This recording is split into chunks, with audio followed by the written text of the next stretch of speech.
नाज़रीन इकराम, आपने देखा कि बुनीर और सवात में जो सूरत हाल हुई है वो आपके सामने है। आप देखें कि एक वो वक्त था कि लोग ज़िंदगी की तेज़ रफ्तारी में बहते चले जा रहे थे। फिर ऐसा वक्त आया कि वही लोग पानी में बह गए। सैलाब में हर चीज़ बह गई। सैलाब ने किसी को नहीं छोड़ा, ना अपने को, ना पराये को, ना कारोबार छोड़ा, ना घर बार छोड़ा, ना खेत खलियान छोड़े, कुछ भी नहीं छोड़ा। सब कुछ अपने साथ बहा कर ले गया। सैलाब सब कुछ बहा कर ले जा सकता है मगर इंसानियत को बहा कर नहीं ले जा सकता। मैं आज ये वीडियो बड़े दर्द के साथ बना रहा हूँ क्योंकि मैं वहाँ के वाक़यात को लगातार देख रहा हूँ और अपने YouTube चैनल पर उनकी वीडियो डाल रहा हूँ। आपका मेज़बान मोहम्मद फ़ारूक ताहिर सच की आवाज़ के साथ हाज़िर खिदमत है। नाज़रीन इकराम, मैंने वहाँ से ऐसी वीडियो देखी हैं कि दिल रोता है, आँखों से आंसू आ जाते हैं। आप वहाँ देखेंगे कि लोगों के घर उजड़ गए, कितने जवान बच्चों के ख्वाब उजड़ गए और बूढ़े माँ बाप अपने बच्चों को अपने हाथों से दफना रहे हैं। जवान बच्चे अपने माँ बाप को जनाजे कंधों पर उठा कर ले जा रहे हैं और कुछ माँ बाप अपने छोटे छोटे बच्चों को अपने हाथों से दफना रहे हैं और कुछ ऐसे बच्चे हैं जो बेआसरा हो चुके हैं, यतीम हो चुके हैं, उनका कोई दुनिया में वाली वारस नहीं है। आप ज़रा ये सोचें कि आप घर में आराम से ज़िंदगी गुजार रहे हों और आराम से सो रहे हों, अपने काम पर जा रहे हों, लेकिन एक ऐसा वक्त आए कि आपका घर न रहे, आपके घर वाले न रहें, आप वापस आएँ तो आपके घर की जगह मैदान हो तो कुछ भी ना हो, तो आप पर क्या बीतेगी। तो जब आपका घर नहीं होगा, आपका कारोबार नहीं होगा, यकीन करें आप सड़क पर टेंट लगा कर रहने पर अगर मजबूर हो जाएं, खाने पीने के नाम पर कुछ भी ना हुआ आपके पास, तो आप क्या करेंगे। पहली बात तो यह है कि वहाँ के लोग बहुत ज़्यादा जो हैं वो ज़िंदगी की बाजी हार चुके हैं, सैलाब की नज़र हो गए हैं, घर बार ख़त्म हो गए, खेत खलियान नहीं है। दूसरी बात यह है कि कुछ उबाश लड़के, कुछ यहाँ से कुछ मुल्क के मुख्तलिफ इलाकों से गए हुए लड़के, वो हर चीज़ को माले गनीमत समझकर लूट रहे हैं। अल्लाह का खौफ करें, अल्लाह से डरें। जो अल्लाह उन पर इस तरह की चीज़ मुसल्लत कर सकता है तो वो क्या आपको छोड़ेगा। अल्लाह ताला सिर्फ ज़ालिमों को ढील देता है, ज़्यादा वक़्त नहीं देता। वहाँ मैंने कुछ बहुत से टोले देखे हैं जो वहाँ पे चीज़ें ढूंढ रहे हैं, लोगों के घरों में तलाशियाँ ले रहे हैं, उजड़े हुए दुकानदारों की, उजड़ी हुई दुकानों की, और वो बाग जो उजड़ गए उनकी तलाशियाँ ले रहे हैं और जो उनके हाथ आता है वो माले गनीमत समझकर उसको ले जाते हैं। दोस्तान मोहतरम, वो माले गनीमत नहीं है, वो किसी माँ की सारी उम्र की कमाई है जो उसने अपनी बेटी के लिए इकट्ठी की है, अपनी बेटी को रुखसत करने के लिए इकट्ठी की है। वो ऐसे बाप की कमाई है जिसने सारी उम्र मजदूरी करके अपने बच्चों के लिए कुछ बनाया है, अपने बच्चों का शादी का फरीज़ा अदा करने के लिए बनाया है।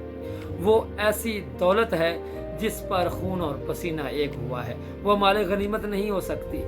आपसे गुजारिश है कि आप जहाँ पर ऐसी कोई चीज़ मिले आपको, वो आप उनकी हिफाजत तरीके से उनके मालकान तक पहुँचाएँ। मैंने एक और वीडियो भी देखी जिसमें एक मदरसे का मासूम सा बच्चा है, उसको किसी घर से 15 तोले जेवर मिला, लेकिन उसने बाहिफाजत तरीके से उस जेवर को उनके मालकान तक पहुँचा दिया। ये है नेकी। और मैं अब पूरे मुल्क पाकिस्तान से ये अपील करना चाहता हूँ कि हमारे मुसलमान भाई इस वक्त मुसीबत में हैं। इस वक्त उन पर वो गुजर रही है क़यामत सुगरा, ये क़यामत का मंजर है जो उन पर गुजर रहा है। मैं आवाम से पुरज़ोर अपील करूँगा कि आपके पास जितनी इस्तात है, अल्लाह ताला के दिए हुए हलाल रिज़्क़ से आप उन भाइयों की मदद करें। जितनी मदद हो सकती है आप उनकी करें। ये सिर्फ हुकूमत का काम नहीं है, ये NGO का काम नहीं है, ये मुख्तलिफ तंजीमों का काम नहीं है कि उनकी मदद करें। हुकूमत इस पोजीशन में नहीं है कि वो उन पर इतना ख़र्चा कर दे। हुकूमत तो मुल्क बड़ी मुश्किल से चला रही है। हमारी फ़ौज हुकूमत के शाना बशाना है। पाक फ़ौज के जवान दिन रात عوام کو ریسکیو کر رہے ہیں، وہ آپریشن میں مصروف ہیں۔ پاک فوج کے جوان اس وقت پوری طرح محنت کے ساتھ عوام کے ساتھ لگے ہوئے، عوام کو بچا رہے ہیں۔ اس مصیبت کی گھڑی میں عوام کے شانہ بشانہ ہے۔ اسی طرح آپ لوگوں کو بھی چاہیے، جتنی آپ میں طاقت ہے، جو آپ ان کو دے سکتے ہیں، اس میں کھانا ہے، اس میں کمبل ہیں، اس میں رضائیاں ہیں، کیونکہ وہاں پر سردی کا موسم ہے، وہاں پر ان کے پاس اب گھر نہیں ہے، ان کے پاس اب رہنے کی جگہ نہیں ہے، لوگوں کے لیے پناہ گاہیں بنائی جا رہی ہیں، لوگ مجبور ہو چکے ہیں۔ آپ سے گزارش ہے کہ اللہ نے آپ کو جتنا حق حلال کا مال دیا ہے، آپ اس میں سے اپنے مسلمان بھائیوں کے لیے خرچ کریں۔ آپ مسلمان بھائیوں پر خرچ کریں گے، اللہ آپ کو اور زیادہ دے گا۔ میری مخلوق کے ساتھ بھلائی کرو گے، میں تم پر بھلائی کروں گا، میں تم سے محبت کروں گا۔ تم اگر میری مخلوق کے ساتھ اچھے طریقے سے پیش آؤ گے، میں تم سے اچھے طریقے سے پیش آؤں گا۔ تو اللہ کی مخلوق سے محبت ہی اللہ کی محبت ہے، یہ یقین کریں، یہ حقوق العباد ہے۔ اگر آج ان پر کڑا وقت ہے، آج ان پر امتحان کا دن ہے، تو ہمیں پیچھے ہٹنا نہیں چاہیے۔ ہم سے جتنی ہو سکے، جتنی ممکن ہو سکے، اپنے بھائیوں کی مدد کرنی چاہیے۔ یقین کریں، وہاں پر ایسے ایسے اعلانات ہوئے جو آپ سن ہی نہیں سکتے۔ آپ کے محلے میں اگر ایک اعلان ہوتا ہے کہ فلاں آدمی فوت ہو گیا، تو پورا محلہ سوگوار ہو جاتا ہے، پورے شہر میں غم ہوتا ہے اور لوگ جنازے پر جاتے ہیں۔ اور سوچو، جہاں پر اعلان ہو رہا ہو کہ ہمارے پاس عورتوں کو غسل دینے کے لیے عورتیں نہیں ہیں، سب کی سب اللہ کو پیاری ہو چکی ہیں، تو ساتھ کے گاؤں سے عورتوں کو لایا جاتا ہے، وہ ان کو غسل دیتی ہیں، ان کے کفن کا بندوبست کرتی ہیں۔ اور پھر اعلان ہوتا ہے کہ ہمارے پاس جوان نہیں ہیں جو قبریں کھود سکیں، تو ساتھ والے گاؤں سے جوان آتے ہیں، دوسرے شہروں سے جوان آتے ہیں جو ان کی تدفین کا بندوبست کرتے ہیں۔ یہ دنیا فانی ہے، ہر کسی نے یہاں سے چلے جانا ہے، یہاں پر کسی نے نہیں رہنا۔